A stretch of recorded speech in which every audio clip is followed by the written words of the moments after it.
Aesthetics is the philosophical study of beauty and art. Although it may appear that art implies the idea of beauty, a little introspection reveals that they are in fact very different things.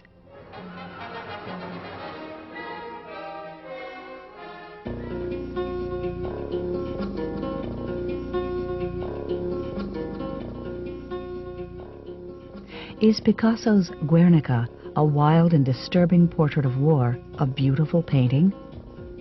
Some would say yes, others would assert that it's not beautiful per se, but most would agree that it is indeed a work of art. The question is, how do we know this?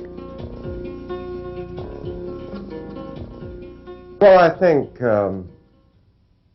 what the philosophy of art in a general way is what constitutes a work of art, what makes something a work of art, and what's the difference between works of art and everything else.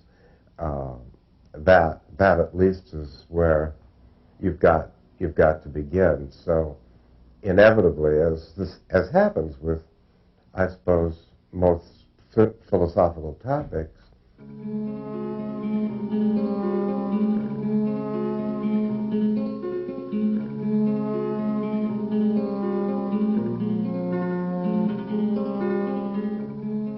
the systematic study of art has its roots in 5th century Athens.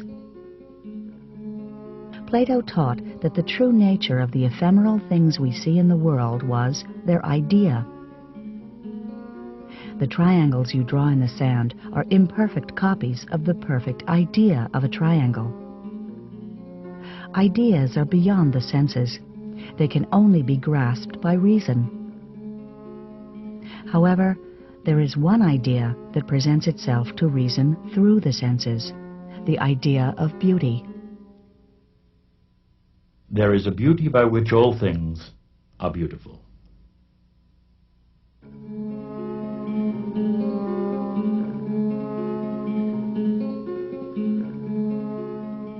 In The Symposium, Plato argued that the manifestation of something beautiful attracts the person who sees it.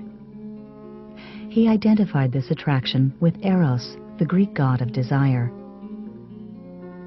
Drawn on by the erotic appeal of beauty, the philosopher leaves behind apprehension of things that are beautiful, transcending the sensible world to achieve contemplation of the pure idea of beauty itself.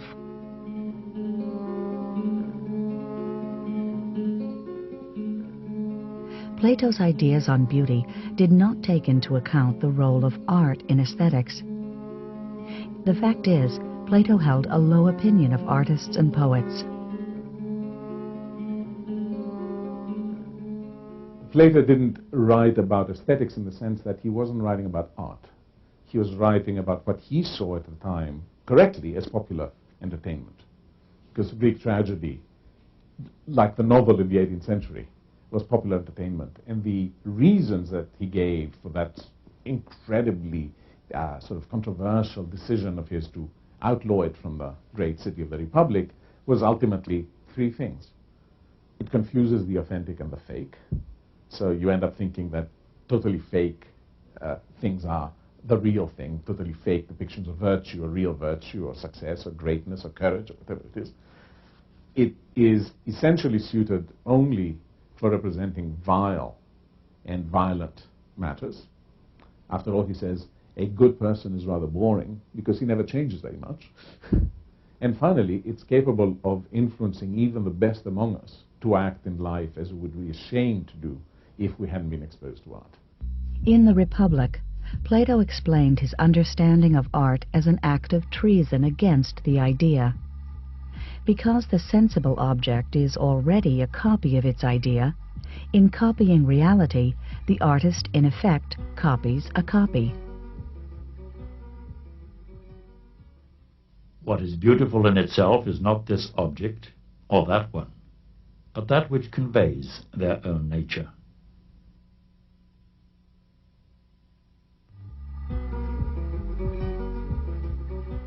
Plato mistrusted poets because he believed they often spoke of things they can't truly know about. a good society would be well served not to have any of them, and that in any case they should not be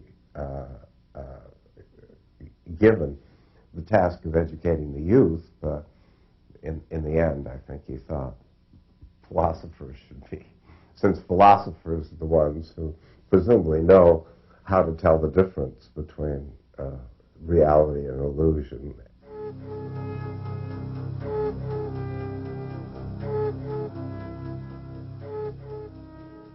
Plato's student Aristotle composed what is undoubtedly one of the most influential books on art theory ever written, the Poetics. Many see the Poetics as a rebuttal of Plato's critique of the arts. Aristotle maintained that arousing strong emotions such as pity and fear was good for the citizenry of Athens.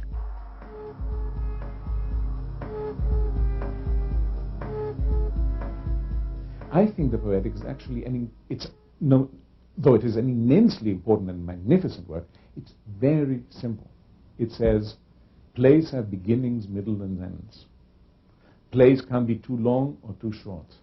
They're better if they have happy endings than if they don't. They're better if the characters are believable than if they're not. What he's doing there is to give you the basic elementary principles showing that plays can be written badly or can be written well. Because Plato had argued that there is no art to writing poetry, that the poet doesn't know anything. The poet only knows how to imitate the appearance, say, of what a general is, or what a husband is, or what a child is.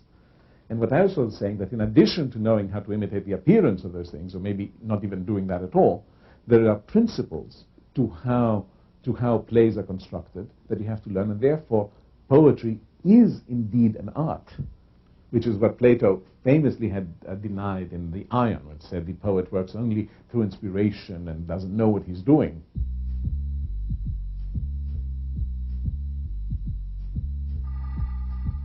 Unlike Plato, Aristotle didn't discuss the idea of beauty, but rather analyzed a specific art form, tragedy.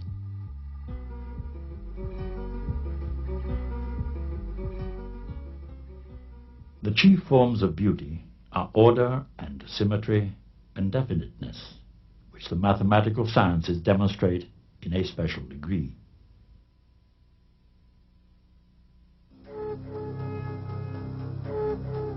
From his analysis of tragedy, Aristotle inferred specific rules of composition. The most famous of these are the three unities: unity of action, time, and place. Unity of action means that a tragedy should represent a single action with no subplots, and that each phase of that action should be the inevitable consequence of what went before. Unity of time means that the time frame of the plot should not exceed 24 hours. Finally, the action of the play should take place in the same location.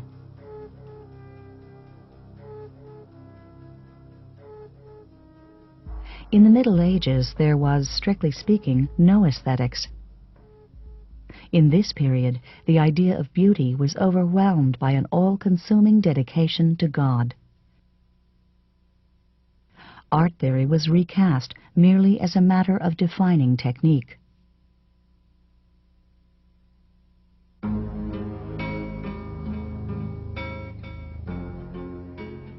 At the height of the Renaissance, as the great minds of antiquity were rediscovered and translated, neoclassical aesthetics began to evolve. The vice grip of medieval principles began to loosen in the 15th century, when the Italian architect Leone Battista Alberti asserted that beauty is harmony and perfection. Beauty emanates from a work's submission to the objective aesthetic laws that govern art, and is therefore beyond the subjectivity of taste. The first of these laws is the principle of formal order. As a result, neoclassical aesthetics is an aesthetics of proportion, symmetry, harmony, and order.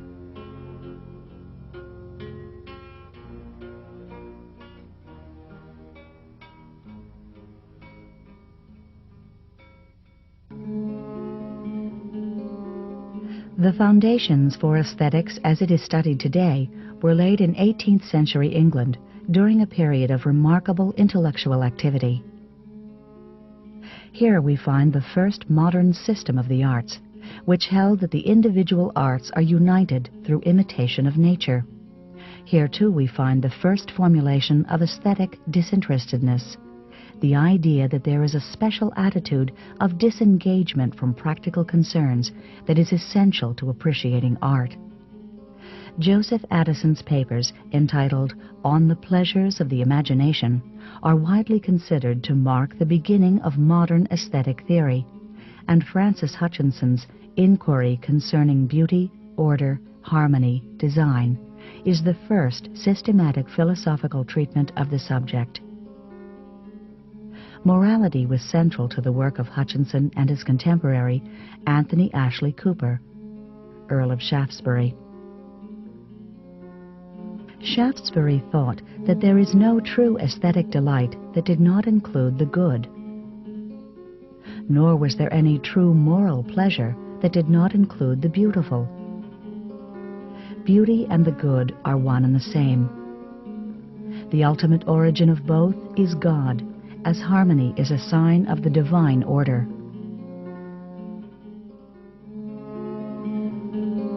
Hutchison agreed with Shaftesbury that the moral sense is innate, but he also believed the human being has a sense of beauty and harmony.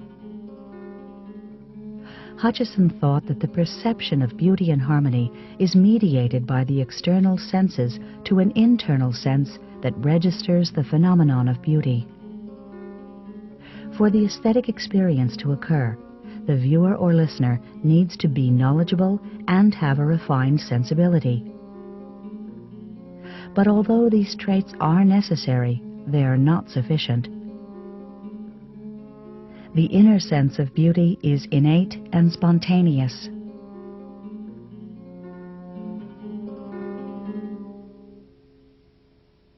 The ideas brought about in our soul by beauty and harmony delight us necessarily and immediately, just like the other sensible ideas. At the height of the Enlightenment, as rationality dominated philosophy, the German thinker Alexander Baumgarten posited that art and beauty belong to a middle ground between sensitivity and reason. Art, like the light of the dawn, leads us from the darkness of the merely sensible to the light of rational understanding.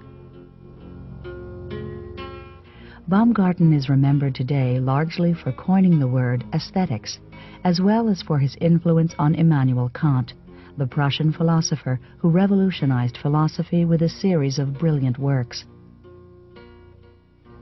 Kant took issue with Baumgarten in his Critique of Judgment, in which he put forth a systematic theory of art and taste.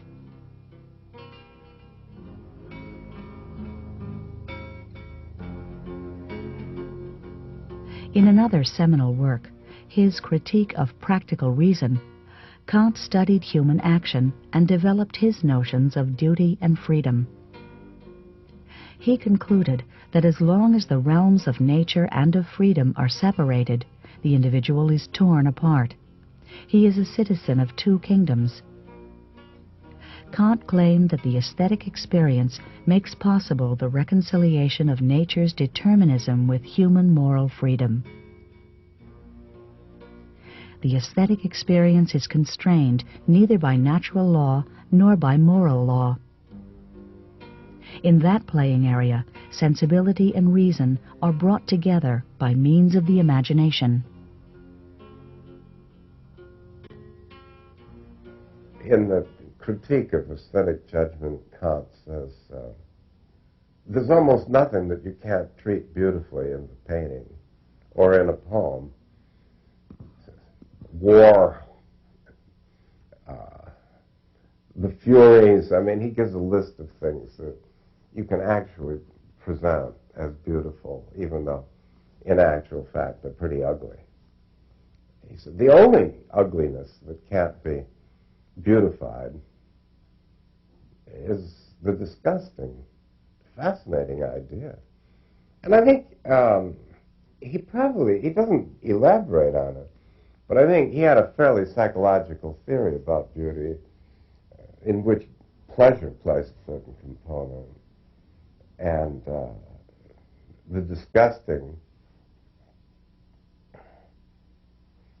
causes pain, and pain in the sense that it's in the nature of the disgusting that we want to expel it, get it out, spit it out, vomit, and so well, it's a pretty interesting idea. And he then talks about he even says the beauty and not uglification, because the ugly can be beautified, but the disgusting, that's the real antinomy.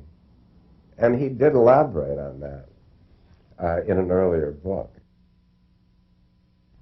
In stark contrast with Baumgarten and the rationalist school, Kant introduced the notion that judgment of the beautiful is not rule-bound. Rather, following Hutcheson, it is based on a feeling. Though all judgments of beauty are subjective, in that they are based on feeling, they can be shared among many people.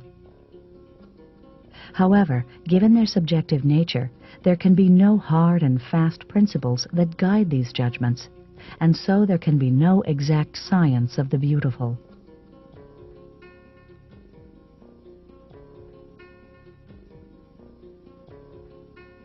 Kant was absolutely right when he said that the judgment of taste, the statement, "this is beautiful," is not governed by concepts, by which he meant that you can't give a description that implies that the object is beautiful. You can't say, well, she is white and symmetrical and has a peculiar look and has her maid next to her and a cat over there, and therefore she's beautiful, or it is beautiful. You can't do that. But the reason is not that beautiful is a peculiar concept, as he thought, but because the judgment of taste is not a conclusion. It is a hypothesis, or rather a guess, about what will happen when you spend time with this object. But again, as I said, you can't tell in advance what will happen. That's why I like to think of it in terms of what Stendhal said when he defined beauty as a promise of happiness. And it's a promise that needn't be kept, right? Or worse, it can be kept and be disappointing, or worse, it can be kept and be bad for you and you don't know it. Kant said that what causes satisfaction in the judgment of the beautiful is pure form experienced in selfless contemplation. Kant took up the appreciation for the artist as creator, first articulated by Addison in 18th century England, and inspired by Longinus's Treatise on the Sublime, and gave it an influential and highly original formulation. Kant's notion of the genius artist holds that the artist is not a skilled craftsman, but rather an exceptionally sensitive and superior individual. It is in the work of the genius, the inspired artist, that nature shows her hidden face. Through the genius, nature set rules to art. At the end of the 18th century, Friedrich von Schiller adopted and expanded upon Kant's ideas. Schiller proposed what he called an aesthetic education, designed to imbue students with appreciation for and understanding of the arts. Schiller held that art makes us more human, and is the necessary condition for any social order based on rational freedom, as opposed to totalitarian constraint. When we develop our aesthetic capacities, we develop our moral capacities. So much so that aesthetic education renders moral education superfluous.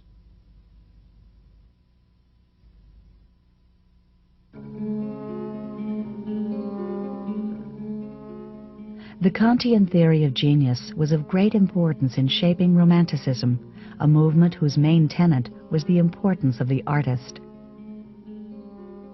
Romantics considered personal talent to be a value in itself and took it to be innate. Following Kant, they believed that there was no school in the world that could teach someone how to create a masterpiece. Thus, the worship of the individual and unconventional genius, which began with the 18th century English philosophers, became central to aesthetics.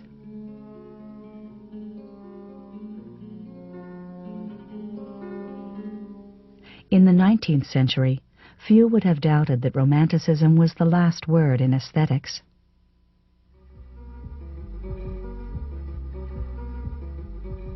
The German philosopher Georg Wilhelm Friedrich Hegel, in his Lectures on Aesthetics, distinguished 3 ages in the history of art.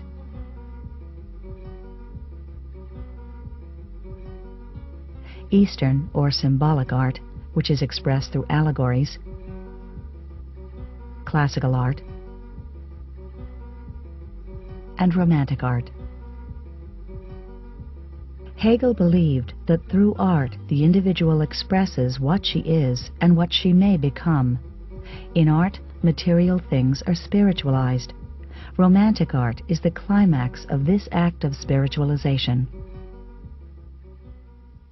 The work of art is a sensible object, not only for the sensible intuition, but also for the spirit. The beautiful is defined as the appearance or the sensible reflection of the idea, of the absolute. Hegel, whose I think his greatest book is The Aesthetics, but the whole point of the Aesthetics is to argue that we don't need art any longer. It's come to an end, actually. It was all right for a certain time when human beings were before philosophy had become strong enough to handle the kinds of questions that art could handle. Hegel has this wonderful idea that in terms of the highest interests of the spirit, that's his language, art was able to present the values that define human life in symbolic embodiments, in statuary and images, and that human beings were deeply dependent upon images for their instruction in the meaning of life. After all, Hegel came at a certain point in the history of Christianity where the whole effort of the church was to present in very vivid form the teachings of the church. Hegel thought that we've reached a point now where we don't need that.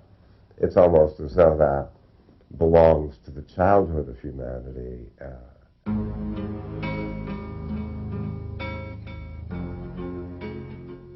Through his conception of historical dialectics, Hegel presented art as a completed process, not open to future innovation.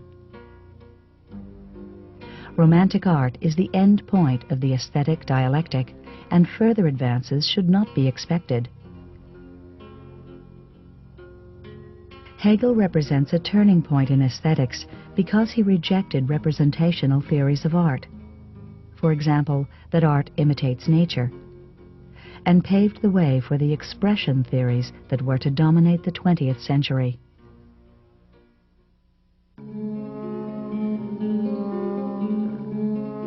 While Hegel's reflections on aesthetics were becoming increasingly influential, another German philosopher, Arthur Schopenhauer, turned his thoughts to art as well.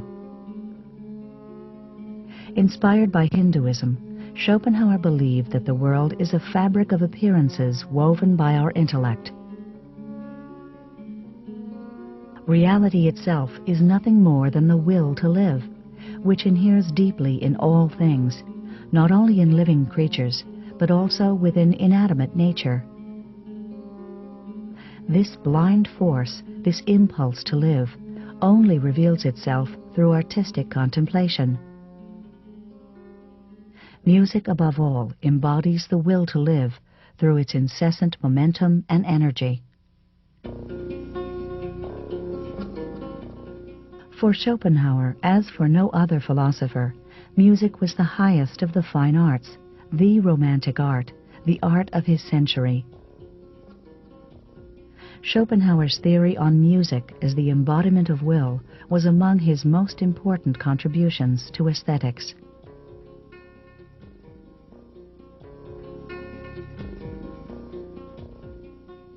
Schopenhauer was an early influence on the German philosopher, poet, and philologist Friedrich Nietzsche. Nietzsche rejected Schopenhauer's pessimism and reinterpreted the will to live as will to power. In his work, The Birth of Tragedy, Nietzsche stated that art is a resounding yes to life, an answer that goes beyond the logical and the rational. Nietzsche believed that there are two principles in art, the Apollonian and the Dionysian. The Apollonian refers to Apollo, god of the clear images that appear in the light of day and the blurred images of dreams. This principle is associated with the visual, the figurative, and the imaginary. In plastic arts, the Apollonian prevails. It is a principle of happiness, of purification through the image. The Dionysian principle of art derives from Dionysus, god of wine and revelry. Dionysus conjures the impulse to dissolve the ego, loose all limits, and submit to delirium. In lyric poetry and music, the Dionysian principle prevails. It is a principle of pleasure, where individuals recede into the universal will. And he thought, interestingly, that those two tendencies or those two aspects of human nature are combined in what he took to be the greatest expression, greatest artistic expression in the world, namely Greek Athenian tragedy, which embodies the Dionysian in the chorus, which is there as a group, dances, sings, and comments on the action, and then on the action on the stage, which is always done in terms of individual characters, the central story of which, as Nietzsche believes, is the individual hero who tries to do something more than individuals are capable of, who gets destroyed in the process, but who's still celebrated because, in a way, it's inevitable that great human beings try to do that.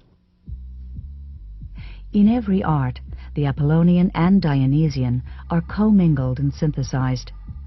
The spiritual core of art itself is mythological. Nietzsche's contribution to aesthetics is not a systematic program, but rather an impassioned articulation of the sacred, festive, and mythic nature of art.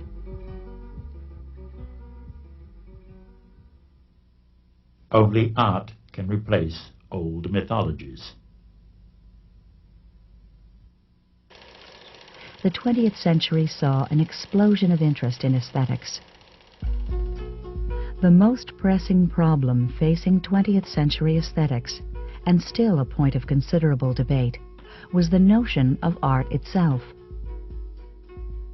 In the first half of the century, the dominant view was what is known as the expression theory of art. Its most famous advocate was Leo Tolstoy, and was definitively formulated by the Oxford philosopher R.G. Collingwood in 1938. Expression theory states that art is the expression of emotion, with expression and emotion defined in ways that are particular to the theory.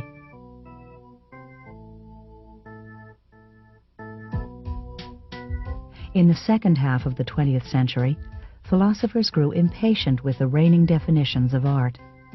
This was due primarily to the pressure put on these theories by the avant-garde, who refused to produce objects that fit standard definitions. In response, some turned to the new philosophy of language promoted by Ludwig Wittgenstein in his highly influential book, Philosophical Investigations, first published in 1953.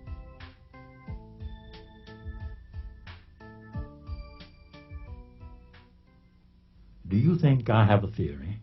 Do you think I am saying what this is and what that is? I describe. I give examples. You have to describe ways of living in order to be clear about the aesthetic principles.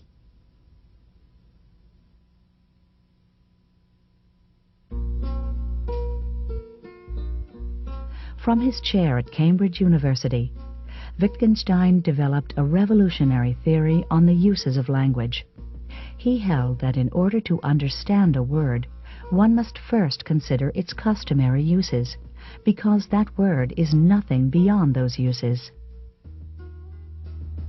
For example, there is no such thing as the true essence of fruit, as Platonism would hold. Rather, what really exists is a series of entities, such as apples, plums, oranges, which have some kind of family resemblance. This family resemblance accounts for their common name, the word fruit.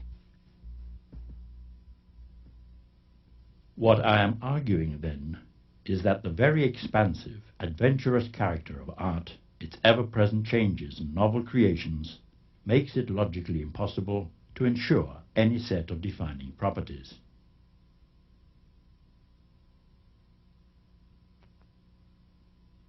In 1956, the philosopher Morris Weitz took Wittgenstein's notion of family resemblance and applied it to art, holding that there were no necessary and sufficient conditions that made something a work of art.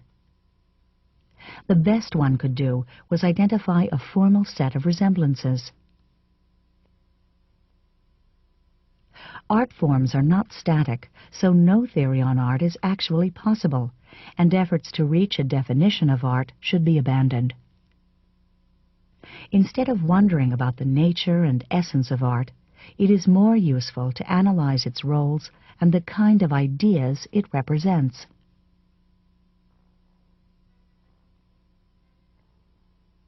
Weitz's line of thought justifies, for example, artist Marcel Duchamp's taking a urinal out of its usual context, turning it upside down, and presenting it as art. If the concept of art derives from the linguistic games in which that word is used, art is whatever we may call art, no matter what that object may be. A similar conclusion was reached by the institutional theory of art, whose major proponent was George Dickey. He proposed that a work of art could be anything that the institution of the art world designated as such.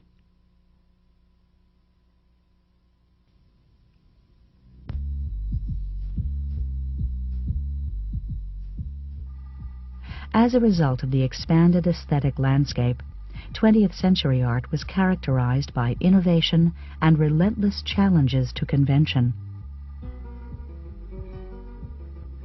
Dadaism, Cubism, Surrealism, pop art, and other movements stretched and mutated the form and matter of art, and in the process, the idea of beauty was nearly forgotten.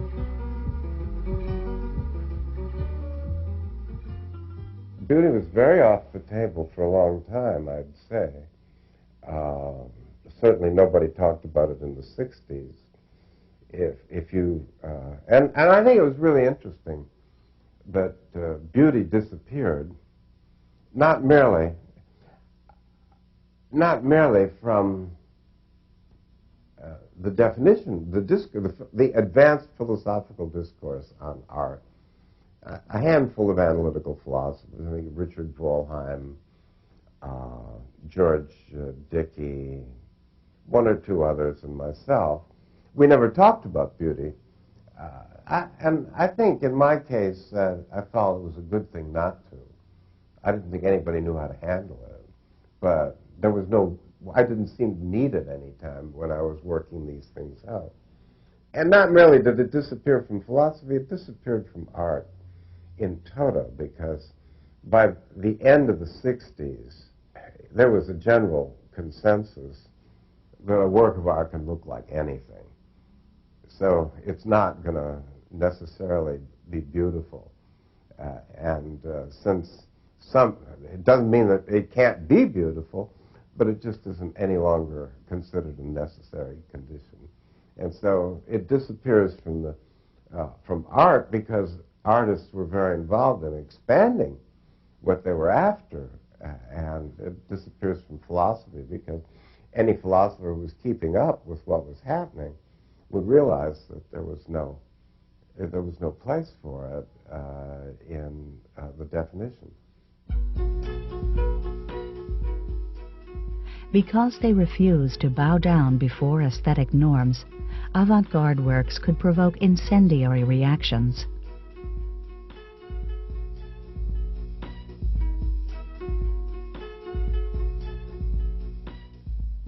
Unconventional experiences, such as those created by Andy Warhol, John Cage, and other avant-garde artists, were in sharp contrast with the art of the past.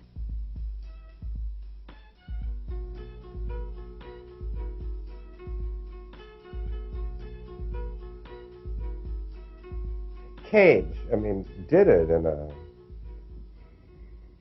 profound, even revolutionary way, when in 1952 he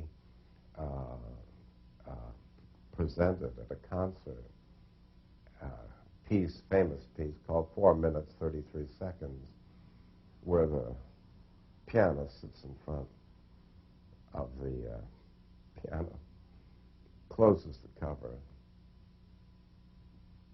counts out how many beats for the first movement, opens it. There are 3 movements, there's 4, I forget what. But it's 4 minutes and 33 seconds. And the thing is that in 4 minutes, 33 seconds, it's not that there's silence.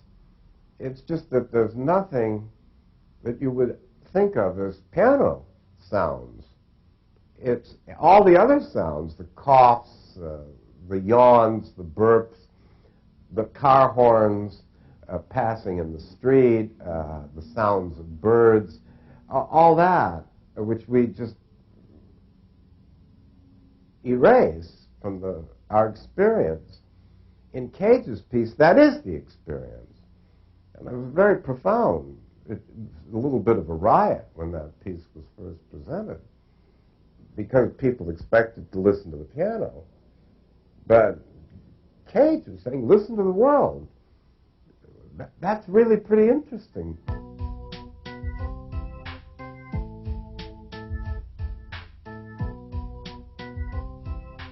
In the 60s in particular, things changed in a very radical way.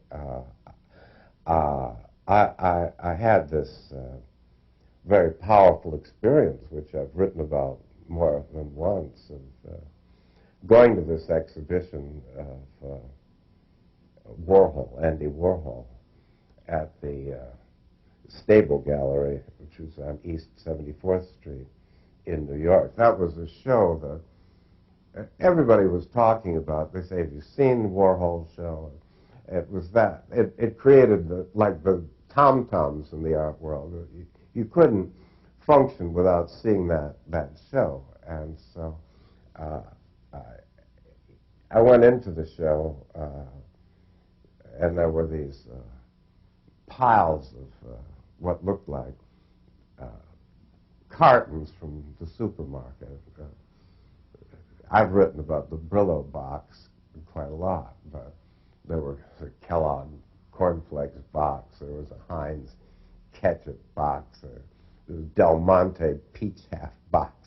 And there they were all neatly piled up in the 2 rooms of the Stable Gallery. It's since become, by the way, incorporated into the Whitney Museum, that space. But at that time, it was a very important avant-garde gallery, the Stable Gallery, and I just it was a revelation for me, because I thought that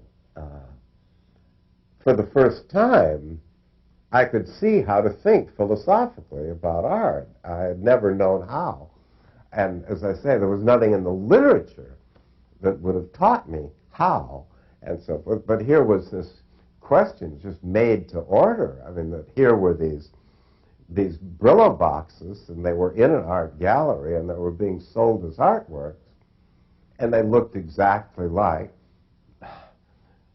supermarket cartons. that had no standing as art at all. It was just what I call mere real things, just utilitarian objects, part of life and so forth. And I thought, well, so how, where is the difference between the two? And that seemed to me to be an incredible question. It could never have been asked before.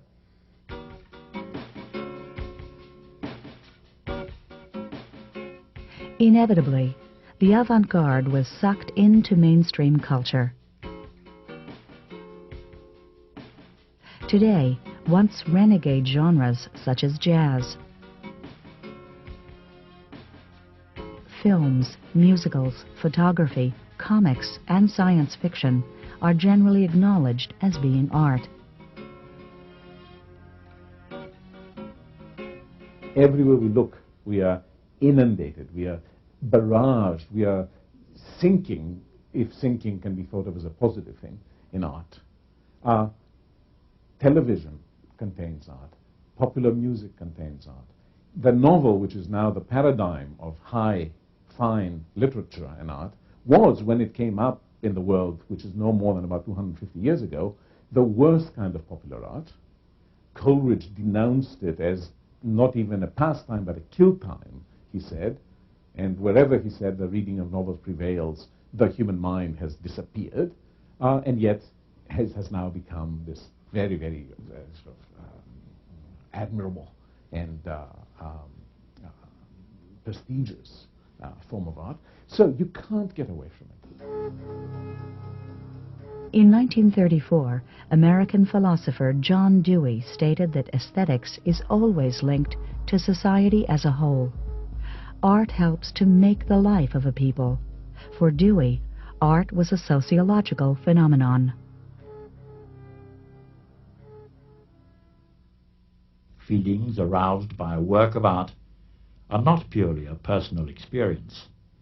They must be of a universal nature.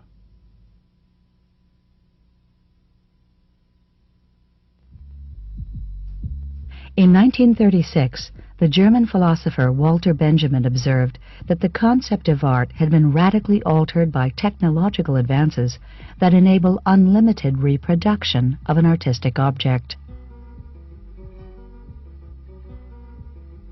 A work of art is no longer unique and unrepeatable. An original painting is only one of its kind, but a poster is not. A movie can be shown simultaneously in hundreds of theaters. A TV program can be seen by people all over the world, and it can be repeated or recorded. Aesthetics has to deal with this new reality, in particular with the power of television. Television, and I think in the world at large, is certainly acknowledged now as a medium within which there can be art. I don't think all television is art. Some of it is news, some of it is commercial, some of it is just selling. There are all kinds of things.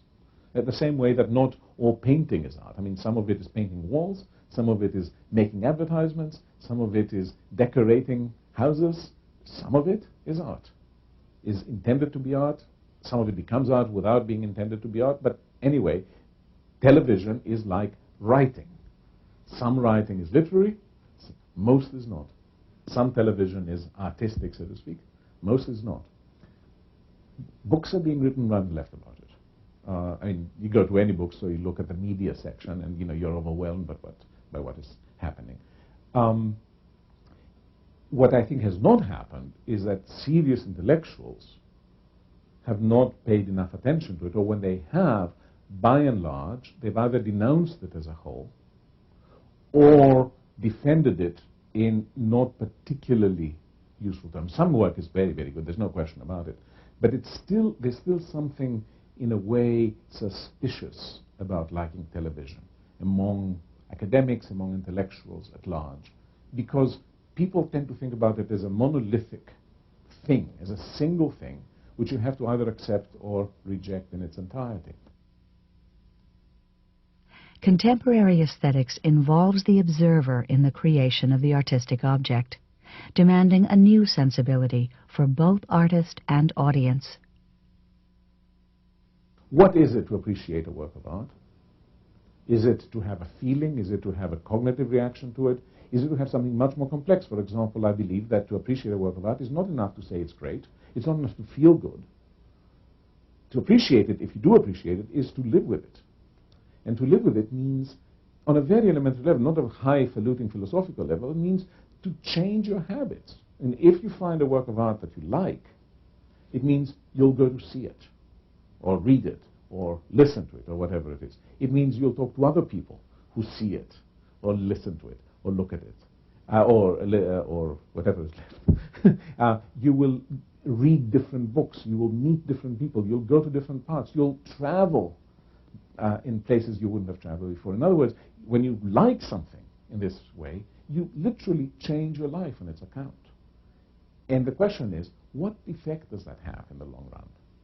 And many people think that, well, if art is to be appreciated, it should have good effects. And by good, I mean morally good effects. And so the philosophers should be able to help people think a little bit more clearly. But at the same time, you got to be careful. Go back to that issue of Barnett Newman and aesthetics is for the artists as ornithology is for the birds. I think the people in aesthetics thought that that's what they should be doing. And I think Newman was saying they thought, here's the esthetician, and here are the artists. And that's like saying, here's the ornithologist. And then the birds all line up, and the ornithologist lectures them on what it's like to be a bird. And so, well, then they don't need ornithologists for that. The philosophical engagement with the arts, which we now call aesthetics, dates back to the very beginnings of philosophy itself in classical Greece. It was then, and continues to be, concerned with artist, artwork, and audience, at times with emphasis on one of these or another, at other times juggling the three simultaneously in an intricate dialectic. Art, of course, has a history, so too, therefore, does its philosophy. As art goes on growing, stretching, and challenging, philosophers continue to unravel and attempt to make sense of the human compulsion to create works that have no discernible practical purpose, but which we relish and admire nonetheless.